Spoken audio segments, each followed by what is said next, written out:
Twelfth standard student आप सभी से सबसे पहले ये मैं पूछना चाहता हूँ कि प्लीज कमेंट करके मुझे ये बताओ कि कितने बच्चे हैं जिनको ऐसा लग रहा है कि उनकी अभी भी जीरो स्टडी हुई है, और कितने बच्चे ऐसे हैं कि उनको ऐसा लग रहा है कि पढ़ने के बाद भी उनको ऐसा फील हो रहा है कि वो जब क्वेश्चन अटेम्प्ट करने जा रहे हैं तो क्वेश्चन जब सॉल्व कर रहे हैं तो उनको ऐसा लग रहा है उनको कुछ भी नहीं आ रहा है, जबकि उन्होंने पढ़ा है पर फिर भी वो सॉल्व नहीं कर पा रहे। कितने ऐसे बच्चे हैं? आप प्लीज अपनी चीजें लिखो और इसके बाद एक कमेंट ये करके मुझे बताओ कि फिजिक्स हो गया, केमिस्ट्री हो गया, मैथ हो गया, बायो हो गया, इसमें से कौन सा ऐसा सब्जेक्ट है जो सबसे ज्यादा आपको डिफिकल्ट लग रहा है और हमें आपके लिए किस सब्जेक्ट पे सबसे ज्यादा सबसे पहले काम करना स्टार्ट करना चाहिए। फिजिक्स पे काम करना चाहिए, केमिस्ट्री में काम करना चाहिए, मैथ पे या बायो पे? प्लीज कमेंट करना, क्योंकि आपके कमेंट को ही हम एनालाइज करते हैं और उसी को हम देखने के बाद हम उस तरह से अपना एक्शन करना स्टार्ट करते हैं।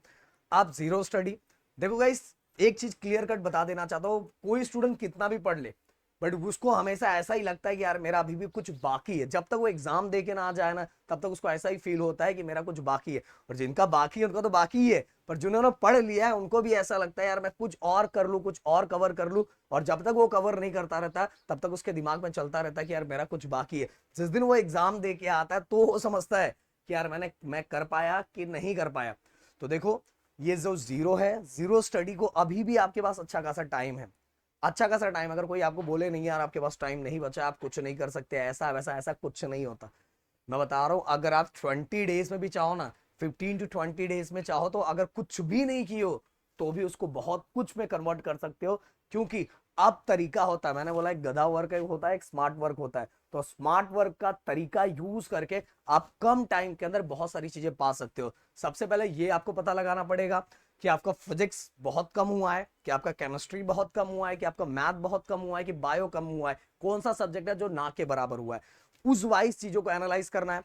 अब जो बहुत कम हुआ है, बहुत कम हुआ है, इसका मतलब उसमें आपका इंटरेस्ट नहीं था, या तो वो आपको समझ में नहीं आता था, या तो आप उससे दूरी बना के रखे थे, जो भी चीज है, या तो कोई प्रॉब्लम, कोई इश्यू। तो गाइस एट द लास्ट आपको करना तो है ही है। तो हमें क्या करना पड़ेगा, उन सब्जेक्ट के ओनली इंपॉर्टेंट चीजें करना है। अब हमें डिटेल में जाने की जरूरत नहीं, अब कैसे ना कैसे करके हमें अपनी चीजों को कंप्लीट करना है और कंप्लीट करके एक अच्छा स्कोर करना है। पहला हमारा टारगेट होना चाहिए ग्रुपिंग क्लियर होना, और ग्रुपिंग के बाद हमें अच्छा स्कोर भी करना है। क्योंकि देखो गाइस, एक चीज क्लियर कट बताना चाहता हूं, ये दिमाग से बिल्कुल हटा देना कि अगर आपका 12th में परसेंट नहीं आया तो भाई आप पढ़ने वाले नहीं हो। ऐसा कुछ नहीं होता, बहुत सारे इश्यूज होते हैं। बहुत सारे बच्चों को बहुत सारे अच्छे टीचर्स नहीं मिलते, बहुत सारे बच्चों को घर में बहुत सारे प्रॉब्लम्स होते हैं जिनके कारण उनकी स्टडी कंप्लीट नहीं हो पाती। मैं ऐसा टीचर नहीं हूं, मैं ऐसा बिल्कुल नहीं मानता कि सभी बच्चों ने पढ़ाई नहीं हो सकता, बहुत ने ट्राई किया होगा पर उनको सामने के टीचर का समझता ही नहीं होगा। और जब समझता नहीं होगा तो धीरे धीरे धीरे हो सकता है जो चीजें मैं बोल रहा हूँ वो आपसे आप रिलेट कर रहे होंगे इन चीजों से, कि बहुत सारे बच्चे पढ़ना स्टार्ट किए थे, पर जब वो पढ़ना स्टार्ट किए थे टीचर समझा रही है और उनको कुछ समझ में नहीं आ रहा, धीरे धीरे वो ये समझने लगे कि ये सब्जेक्ट मुझे समझ में नहीं आता, और ऐसा हो के उन्होंने पढ़ाई से दूरियां बना ली है। समझ में आया? तो ऐसी बहुत सारी रीजंस है जिसके कारण आपकी पढ़ाइयों से दूरियां बन गई है। तो अपने आप को इससे मत कम आंको कि आपको नहीं समझ में आता, हो सकता है आपको समझाने वाला सही नहीं मिला होगा। तो भाई अब टाइम आ गया है, खुद को इसके लिए तैयार करो कि जीरो को मुझे हीरो में कन्वर्ट करना है, और जो टाइम बचा हुआ है उस टाइम में मैं वो करके दिखाऊंगा जो किसी ने सोचा नहीं होगा। गाइस, बोलो चैंपियन वही होता है जो सब बोल देते कि नहीं हो पाएगा ना, तब वो करके दिखाता है ना, तो भाई असली हीरो वही माना जाता है। और आप में से हर मेरे बच्चे हैं ना, सब बहुत पावरफुल है यार, सब बहुत पावरफुल, उनका स्ट्रेंथ नेक्स्ट लेवल का है। और बहुत टाइम है, मैं बोल रहा हूँ, लोग आपको बोलेंगे कुछ नहीं, बहुत टाइम है, बट इस टाइम को, एक दिन आपके पास है ना पूरा, उस दिन को आप डिवाइड करके, क्वेश्चन को एनालाइज करके, मैं आपके साथ खड़ा हूं, क्वेश्चन को एनालाइज करके उसको प्रॉपर तरीके से, अगर आपको 4 पॉइंट लर्न हो रहा है तो 4 पॉइंट लर्न करो, 5 पॉइंट लर्न हो रहा है तो 5, जिसका कुछ नहीं हो रहा है एटलीस्ट उसका डायग्राम है तो डायग्राम लर्न कर लो, डायग्राम से रिलेटेड कुछ पॉइंट लिखो। देखो फिर भी आपको मार्क्स मिलेगा। आपको ये जो बहलाया फुसलाया जा, जो डर दिखाया जा रहा है, डर से बिजनेस चलता है भाई, और ये चीज मैं बिल्कुल नहीं करता। मैंने बच्चों को हमेशा मोटिवेट किया है कि अभी भी टाइम है, अगर आज भी उठोगे तो आज भी सवेरा है। समझ में आ रहा? आज भी उठोगे तो आज भी कर लोगे। और मैं आपको जगाने का तैयार कर रहा हूं, कुछ भी डिफिकल्ट जैसा नहीं, बुक की ही चीजें आने वाली है। मतलब जितने चैप्टर आप कर सकते हो उतना करना स्टार्ट करो, हमारा सपोर्ट आपके साथ तैयार है।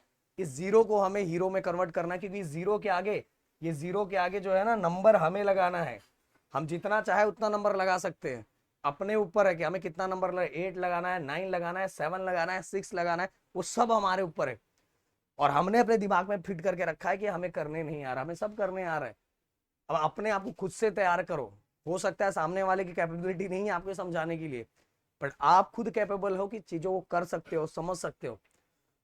तो जो चीजें चाहिए प्लीज कमेंट कर दिया करो, उसको ही हम एनालाइज करके चीजें लाते हैं।